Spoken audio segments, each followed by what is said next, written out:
5:13. Vaughn.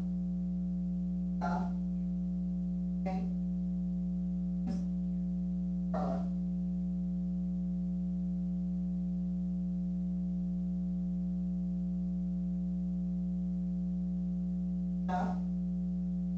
Okay.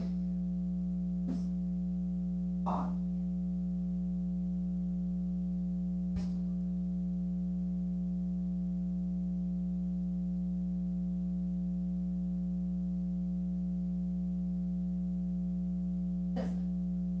Thank you, Ms. Bond. So you probably see the first item of business is the 2025 Tree City USA status, about the application that was submitted.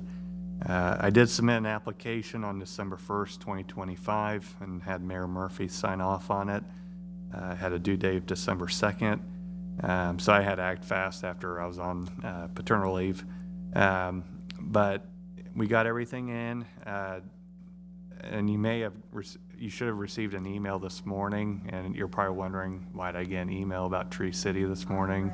And so part of the application now, it requires the tree board members to be listed on there, and their emails are required as well. So that's why you received that. And the regional manager, Wendy, that reviewed it, we had to do some tweaking this morning, or yesterday. She sent me an email. I was off work. I said, I'll get it done first thing this morning.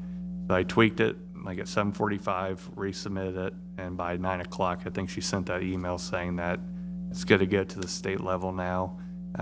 Once it's at the state level, it's usually a good sign, and it goes to the Arbor Day Foundation just for finalization and for them to prepare for the event and everything, and then we'll be hopefully awarded Tree City USA for 15 years. And generally, looking at my notes from the last 2 years, looks like around late January, early February is when we get that official announcement. So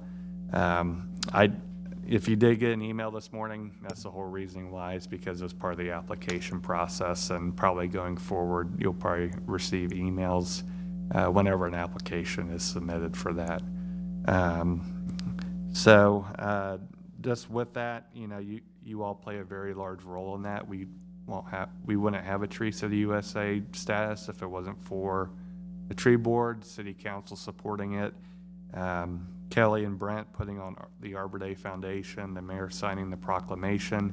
So all those things go into this, as well as the tree work that we do in the city as well, cleaning up trees, pruning them, the plantings, and so on. So there's a lot that goes into this and a lot of research, and I appreciate everyone that's a part of it. The streets department does a lot of tree work as well. So we do appreciate them. I know we did, and I include it in the application as well. We did have to remove a lot of trees in the Fulton and Ellery neighborhood because those trees were right in the lawn strip in between the sidewalk and the street, which is the right-of-way technically, and they were causing damaging infrastructure, or damage to the infrastructure of the sidewalks and utilities. So that's the reason why there's about 34 trees that had to be removed for that.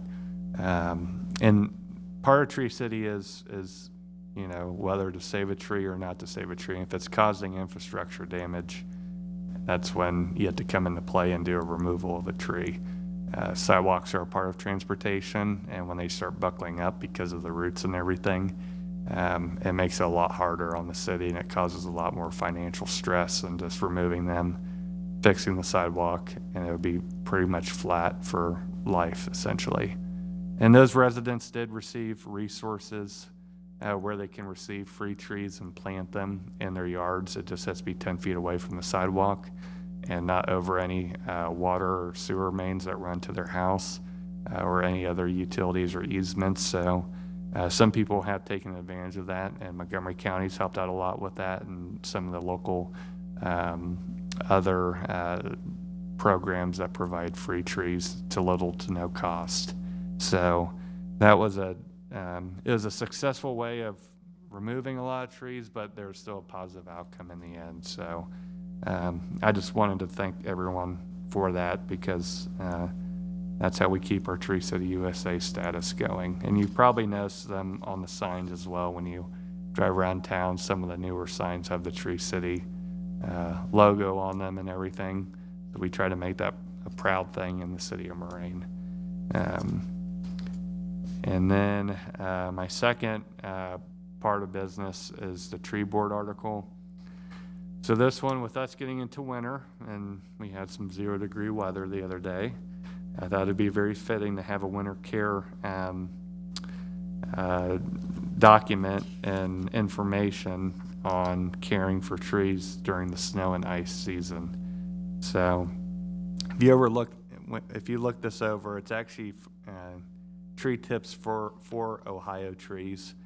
And it goes over a lot of important things that a lot of homeowners and business owners should look after when it comes to trees in the winter, such as assessing your trees for signs of damage, such as hanging branches, cracking,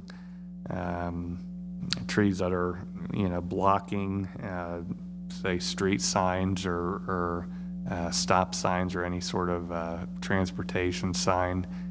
Those are things that you want to assess during the winter. One that I thought was very interesting was to look out for signs of salt burn on trees.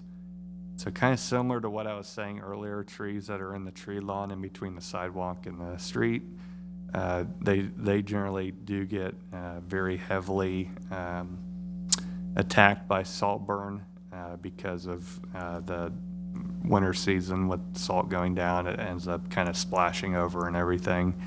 It burns the soil that the trees are in and causes a lot of damage and sometimes causes the trees to essentially deteriorate. And in that article, there's some signs and symptoms to look out for if you do happen to have a tree that's in the right of way. If you do have any questions about the condition of your trees during the winter and what you should do, I always suggest to reach out to a company that has a certified arborist on staff.